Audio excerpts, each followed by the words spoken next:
ఈ రోజే డౌన్లోడ్ చేయండి, మీ ఫేవరెట్ షోస్ చూడండి. పచ్చ కందిపప్పు కంటే ఎర్ర కందిపప్పులో ప్రోటీన్ 3-4% ఎక్కువ ఉంటుంది.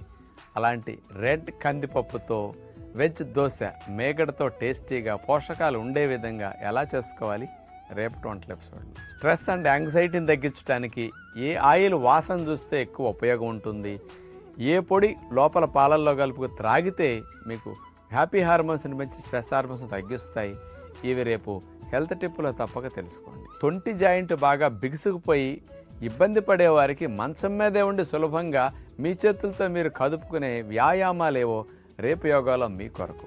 క్యాన్సర్ కణాలకి రక్తనాళాల సప్లైని కట్ చేసి క్యాన్సర్ కణాలు విభజించకుండా క్యాన్సర్ పెరగకుండా రక్షించడానికి ఉపయోగపడే ప్రెజిమోన్ ఫ్రూట్, స్వీట్ టమోటా ఏ పోషకాలు ఉంటాయి, ఏ కాలంలో దొరుకుతుంది, దాన్ని మనం ఎలా తినాలి, లివర్ డీటాక్సిఫికేషన్కి ఫ్యాటీ లివర్ గ్రేడ్ 2 నుంచి నార్మల్కి రావడానికి ఈ ఫ్రూట్ ఎలా పనికొస్తుంది, ఈ రహస్యాలన్నీ ఆ ఫ్రూట్ స్పెషల్ ఎపిసోడ్ రేపు తప్పక వినండి.